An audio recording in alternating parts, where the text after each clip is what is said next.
देश में कोरोना का कहर लगातार जारी है। संक्रमितों मरीजों की संख्या में अभी तक कोई कमी नहीं देखी जा रही। स्वास्थ्य मंत्रालय की तरफ से जारी सोमवार के आंकड़ों के मुताबिक देश में बीते 24 घंटे में 3,06,064 नए मामले सामने आए हैं, जो कि रविवार की तुलना में 27,469 कम है। वहीं बीते 24 घंटे में लोगों की कोरोना से मौत भी हुई है। सबसे अधिक चिंता करने वाली बात यह है कि देश में अब भी 21 लाख से अधिक लोग संक्रमित हैं। हालांकि इस दौरान 2,59,168 लोग स्वस्थ भी हो चुके हैं। देश में दैनिक पॉजिटिविटी रेट बढ़कर अब 17.78% हो गई है। देश में एक्टिव केस कुल केसों के 5.57% है। वहीं साप्ताहिक संक्रमण दर 17% से ऊपर है। इस बीच कोविड से जान गंवाने वालों के आंकड़ों ने टेंशन बढ़ा दी है। एक तरफ नए केसों की गति अब धीमी पड़ी है, लेकिन बीते हफ्ते कोविड की वजह से 2,500 से ज्यादा लोगों ने जान गंवाई है। बड़े शहरों में अब संक्रमण धीमी पड़ी है, लेकिन बीते हफ्ते कोविड की वजह से 2,500 से ज्यादा लोगों ने अपनी जान जो इस तरह से गंवाई है, उसके बाद चिंता का विषय ये बनता जा रहा है। बड़े शहरों में अब आधे से ज्यादा मामले ऐसे भी कम होते दिख रहे हैं, जहां बाकी हिस्सों में अभी भी रफ्तार जारी है। आंकड़ों के मुताबिक 17 जनवरी से 23 जनवरी के बीच 2,680 लोगों की कोरोना की वजह से जान गई।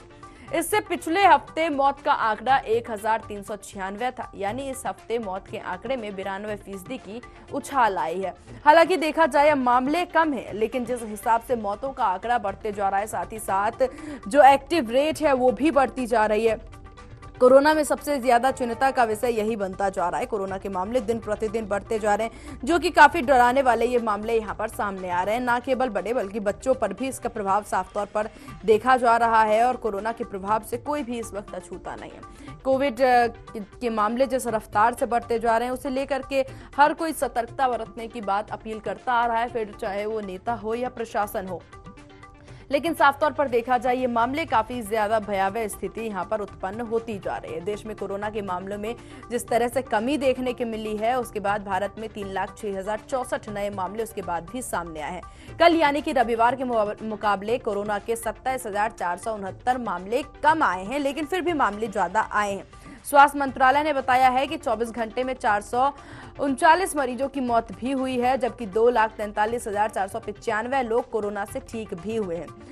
बता दें कि रविवार को देश में कोरोना के कुल 3,33,533 मामले सामने आए थे। देश में अब एक्टिव मामलों की संख्या बढ़कर 22,49,335 हो गई है। वहीं अब बहुत से लोग भी रिकवर भी हुए हैं। कुल मौतों की अगर बात की जाए आंकड़ों की, तो 4,89,848 पर पहुंच गई है। डेली पॉजिटिविटी रेट 20.75 हो गई है और ये काफी ज्यादा डराने वाले मामले यहां पर सामने आ रहे हैं। सैंपल्स बहुत सारे टेस्ट किए जा रहे हैं और सैंपल्स जांच के बाद ही पता चल पाएंगे कि और मामले बढ़े हैं कि नहीं बढ़े हैं। बिना मास्क कोरोना फैलने गए थे केरला में, अब देखा जाए जिस हिसाब से मामले भी बढ़ते जा रहे हैं और उसके बाद से इस पर भी मास्क को सबसे ज्यादा यहाँ वो किया जा रहा है। मास्क पहनना, वैक्सीनेशन करवाना सबसे अहम माना जाता है और ऐसे समय पे जरूरी है, अगर हमें कोविड से अपना बचाव करना है तो ये सारी चीजें बहुत जरूरी हो जाती है। मौतों का आंकड़ा भी बढ़ता जा रहा है और कोरोना से जिस तरह से ओमिक्रॉन के भी खतरे को सबसे ज्यादा भांपा जा रहा है और ये खतरे काफी ज्यादा यहाँ पर डराने वाले सामने आ रहे हैं। सबसे बड़ी बात यह है कि इस सब के बाद भी लोगों में सतर्कता बहुत कम ही देखी जाती है और बहुत कम ही लोग हैं जो कि सतर्क इस वक्त नजर आ रहे हैं। कोरोना के संकट के बीच में अब देखा जाए महाराष्ट्र, कर्नाटक और साथ ही साथ उत्तर प्रदेश हो या फिर दिल्ली हो, हर जगह मामले बढ़े हैं। उत्तर दिल्ली में देखा गया फिर भी मामलों में कमी आई, लेकिन जिस हिसाब से देश भर में मामले बढ़े वो ज्यादा खतरनाक थे। वहीं इसी बीच लंबे इंतजार के बाद कोरोना संकट के बीच मुंबई में कक्षा 1 से 12वीं तक के बच्चों के लिए स्कूल भी खोल दिए गए। सोमवार को 24 जनवरी से सभी सरकारी और प्राइवेट स्कूलों को ऑफलाइन क्लासेस आयोजित करने की इजाजत दी गई है। हमने देखा इससे पहले भी जब स्कूल खुले थे तो महाराष्ट्र से ही बच्चों में संक्रमण पाया गया था और एक बार फिर से ढिलाई के बाद एक बार फिर मामले में अगर देखा गया थोड़ी सी कमी क्या आई, महाराष्ट्र में मुंबई में फिर से स्कूल्स खोल दिए गए हैं। वहीं अब देखा जा रहा है कि सुरक्षा प्रोटोकॉल के साथ साथ बच्चों को स्कूल बुलाया गया। हालांकि इसके लिए माता पिता की सहमति भी अनिवार्य है। कोरोना की पहली और दूसरी लहर के समय मुंबई और महाराष्ट्र में कोविड ने सबसे अधिक कहर बरपाया। पूरे में बच्चों को कोविड के खतरे से बचाने के लिए स्कूल बंद कर दिया गया था। हालात में सुधार देखते हुए पहले 15 दिसंबर को स्कूल को खोला गया, मगर जब मुंबई समेत महाराष्ट्र में वापस कोविड के मामलों में भारी इजाफा देखा गया तो 4 जनवरी को स्कूल वापस से बंद कर दिए गए थे। तकरीबन 15 दिन के अंतराल के बाद अब मुंबई में स्कूलों को खोल दिया गया है। स्कूल में प्रोटोकॉल और सेफ्टी को लेकर के बीएमसी सतर्क है और ओमिक्रॉन के खतरे को ध्यान में रखते हुए तैयारियां भी की गई है। धारवी इलाके के सरकारी स्कूलों में आज के दिन के लिए बच्चों के लिए काफी तैयारियां की गई। स्कूल परिसर में बच्चों का भव्य स्वागत किया गया। जैसे ही बच्चे आए उन्हें सोशल डिस्टेंसिंग के साथ खड़ा किया गया और उनकी आरती भी उतारी गई। बहुत से तरीकों से स्कूल में बच्चों की एंट्री की गई। वहीं स्कूल में एंट्री करने से पहले सारे बच्चों का टेम्परेचर चेक किया जा रहा था और सारे बच्चों को सामाजिक दूरी के साथ ही कतार में क्लास रूम तक भेजा गया। पहली क्लास रूम में सिर्फ 15 बच्चों को ही बैठने की अनुमति है और मास्क लगाना भी अनिवार्य है। बच्चों की सुरक्षा के लिए एक बेंच पर सिर्फ एक ही विद्यार्थी बैठा सकते हैं। नियमों के तहत बच्चे टिफिन बॉक्स नहीं ला सकते। बच्चों को एक शिफ्ट में स्कूल बुलाया जाएगा और एक शिफ्ट में केवल 2 घंटे ही होगी। अब देखिए स्कूल खोले जा रहे हैं कई नियमों के साथ। महाराष्ट्र में भी स्कूल खुल गए हैं। महाराष्ट्र में देखा गया कि कितने ज्यादा मामले सामने आए, उसके बाद भी यहाँ पर अब स्कूल्स खोले जा रहे हैं। कोरोना के मामले आंकड़े दिन प्रतिदिन बढ़ते जा रहे हैं। हालांकि आज मामलों में कमी आई है और कल के मुकाबले बहुत ही कम मामले यहाँ सामने आए हैं। उसको लेकर के लापरवाही ना बरती जाए, इसका भी खास ख्याल रखने की बात यहाँ पर कही गई है। वहीं कर्नाटक की बात की जाए तो जिस हिसाब से देश में कोरोना महामारी का प्रसार लगातार जारी है, खतरनाक वायरस ने इस सप्ताह लोगों की चिंता और भी अधिक बढ़ा दी थी। दरअसल इस सप्ताह जान गंवाने वाले लोगों की संख्या पिछले सप्ताह की तुलना में 2 गुना हो गई। स्वास्थ्य मंत्रालय के आंकड़ों के अनुसार पिछले सप्ताह 1396 लोगों ने कोरोना की वजह से अपनी जान गंवाई, लेकिन इस सप्ताह 2680 लोगों की मौत हुई, यानी कि मृतकों की संख्या में 92% का इजाफा देखा गया। इस बीच कोरोना वायरस के नए स्वरूप ओमिक्रॉन का संक्रमण भारत में सामुदायिक प्रसार के स्तर पर पहुंच गया है। दिल्ली, महाराष्ट्र जैसे मेट्रो शहरों में अधिकतर मरीज इससे संक्रमित हैं और इसी वजह से अस्पतालों में आईसीयू में मरीज भी बढ़ने लगे हैं। अगर बात कर्नाटक की जाए तो भारत में सबसे ज्यादा मामले कर्नाटक में आए हैं, जहां की बीते 24 घंटे में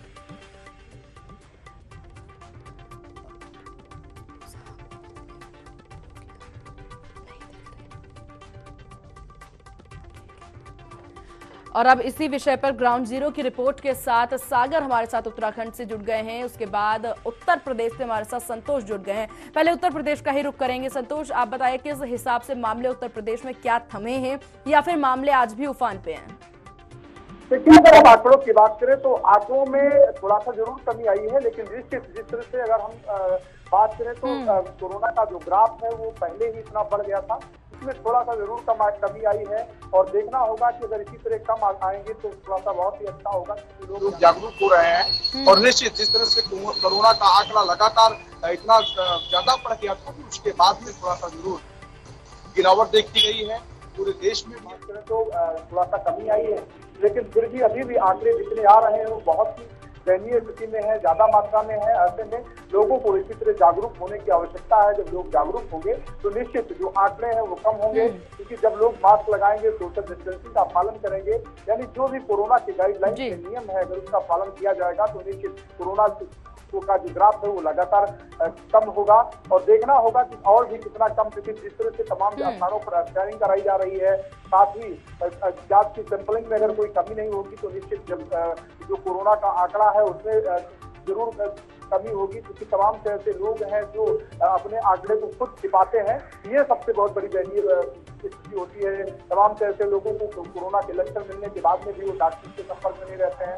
इस तरह की चीजें भी देखने को मिलती है सीमा जी, लेकिन फिर भी तमाम ऐसे स्थानों पर लोग अब जागरूक हो रहे हैं और वही वजह है कि कोरोना का जो ग्राफ है वो बढ़ा, उसके बाद में फिर उसकी दवा हुई, इलाज हुआ, रिकवर भी हो रहा है। क्योंकि रिकवरी रेट की अगर हम बात करें तो वो भी दिन तक जो है वो कम होता नजर आ रहा है। बिल्कुल, और साफ तौर पर यहाँ पर देखा जाए संतोष, जिस हिसाब से मामले बढ़ते जा रहे हैं, भयावह स्थिति उत्पन्न हो रही है उत्तर प्रदेश में। चलिए उत्तराखंड की ओर रुख करते हैं। उत्तराखंड के क्या हालात हैं सागर? अगर बात की जाए आंकड़ों के मुताबिक तो उत्तराखंड में कोरोना के मामले में इजाफा हुआ है या फिर अब स्थिरता देखी जा रही है?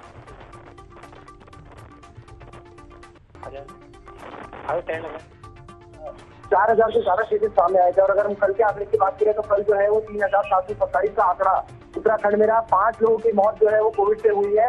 4 का ग्राफ जो था वो देहरादून का रहा और एक मरीज ने जो है पिथौरागढ़ में अपनी जान गंवाई है कोरोना संक्रमण से।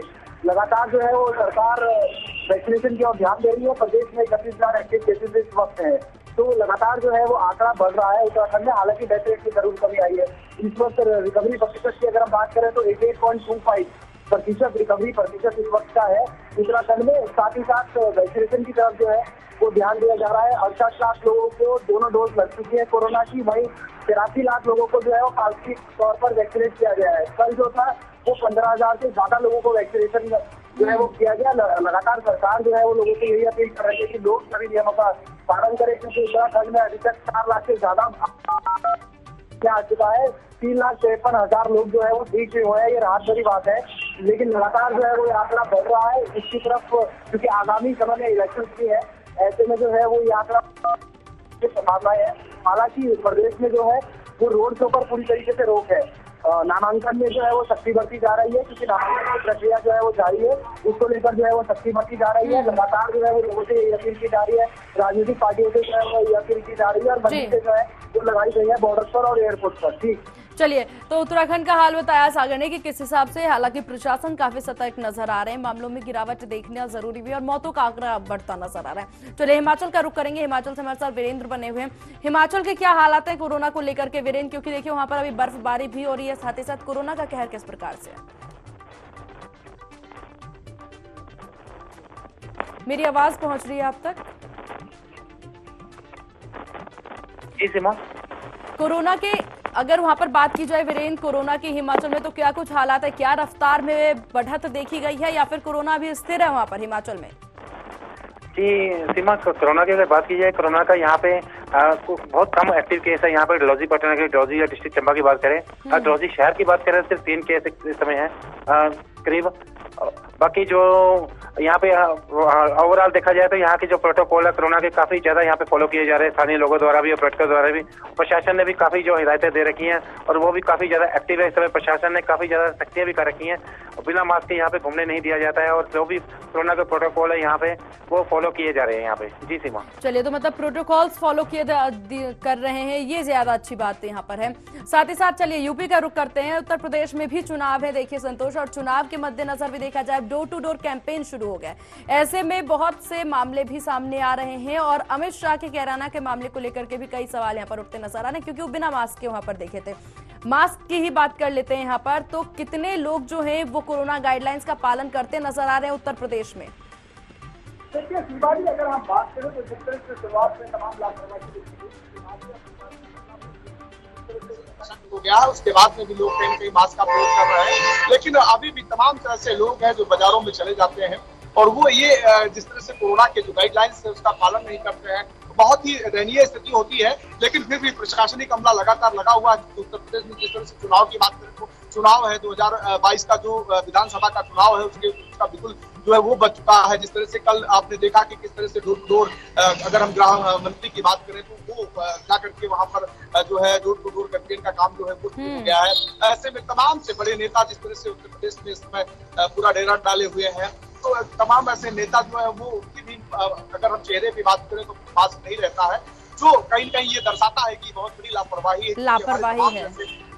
तमाम से ऐसे नेता हैं जो कहीं न कहीं अगर उन्हीं को देख करके जो जनता है वो भी उनका अनुसरण करती है, उनके चीजों को मानती है, जो वो कहते हैं, जो लोग देखते हैं उसी का कहीं न कहीं लोग जनता है वो मानती है। ऐसे में नेताओं को बिल्कुल ढील डालने की, अगर ढील डालेंगे तो पूरा जो प्रदेश है, पूरा देश है, उसको बहुत ही दयनीय स्थिति में आ जाएगा, क्योंकि तमाम लोग कहीं न कहीं इन्हीं को देख करके आगे चलते हैं। चलिए, तो आपने बताया कि बिल्कुल जैसा कि आपने बात यहाँ पर की कि नेताओं को लेकर के सबसे ज्यादा यहाँ पर बढ़, क्योंकि वो प्रतिनिधित्व करते हैं। बहुत से लोग होते हैं जो नेताओं को फॉलो करते हैं। इसमें बहुत जरूरी होता है कि हम जिसे फॉलो कर रहे हैं वो एकदम सुचारू रूप से नियमों की अवहेलना ना करें और नियमों का पालन करें। चलिए, उत्तराखंड का एक बार जान लेते हैं हाल। सागर, उत्तराखंड में भी रैलियों का दौर जारी है क्योंकि 2022 में वहां पर भी चुनाव होने। ऐसे में सबसे पहले आप बताएं, नेताओं किस प्रकार से, क्या वो कोरोना गाइडलाइंस का पालन करते नजर आते हैं कैंपेन्स के दौरान या नहीं नजर आते? दूसरा सवाल आपसे ये कि स्कूल्स के लेकर के क्या कुछ नियम वहां पर बनाए गए हैं इस वक्त?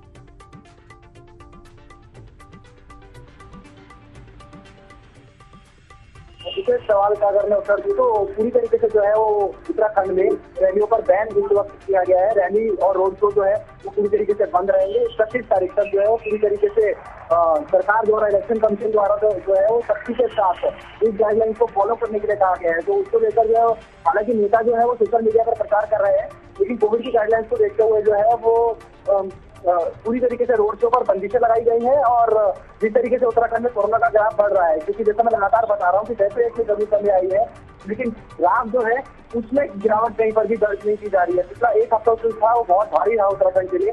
आगामी समय में जो है वो एक बड़ी चुनौती है इलेक्शन को कराना। 14 तारीख को इलेक्शन है उत्तराखंड में 70 विधानसभा सीटों पर। तो कैसे इलेक्शन होगा, किस तरीके से जो है वो कोविड के ग्राफ पर लगाम लगेगी, ये सरकार के लिए एक बड़ी चुनौती है, क्योंकि आंकड़ा लगातार बढ़ रहा है और लोग लगातार बहुत ज्यादा है उत्तराखंड के। उत्तराखंड की सीमाओं की बात करें तो उत्तर प्रदेश, हिमाचल के साथ उत्तराखंड के बॉर्डर जो है वो कनेक्टेड है।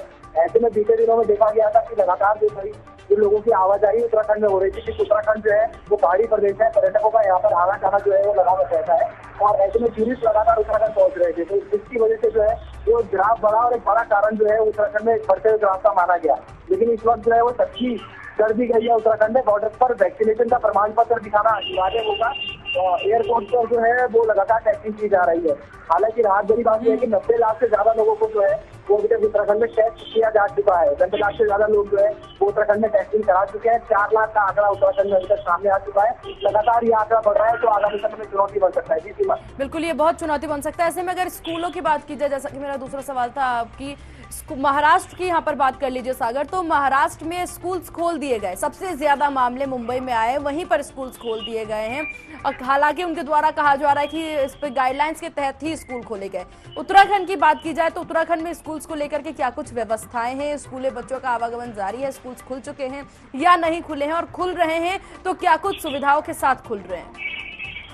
फिलहाल स्कूलों को पूरी तरीके से बंद रखा गया। अभी हाल ही में ये जो आदेश थे वो जो है वो सचिव द्वारा जारी किए गए थे कि अगले माह से स्कूलों को बंद रखा जाए, क्योंकि जिस तरीके से लगातार उत्तराखंड में कोविड का ग्राफ बढ़ रहा था, ऐसे में स्कूलों में संक्रमण बढ़ने की संभावनाएं जो थी वो ज्यादा स्टूडेंट्स जो थे वो कोरोना की चपेट में आ सकते थे, जिसको देखते हुए ये ऑर्डर जो है वो जारी किया गया। फिलहाल अगले आदेश तक स्कूल बंद है और लगातार सरकार जो है वो मॉनिटरिंग कर रही है। जो जिम्मेदार अधिकारी है वो लगातार मॉनिटरिंग कर रहे हैं। उच्च अधिकारी स्वास्थ्य विभाग के जो है वो लगातार स्कूलों पर नजर रख रहे हैं, अस्पतालों पर नजर रख रहे हैं और पहले से जो है वो सभी व्यवस्थाओं को दुरुस्त करने का प्रयास किया जा रहा है। क्योंकि जिस तरीके से सेकंड वेव में देखा गया कि सेकंड वेव में जो था वो लगातार आंकड़े बढ़े, जिसके बाद जो था वो अस्पतालों में जो थे वो इंतजाम नाकाफी नजर आए।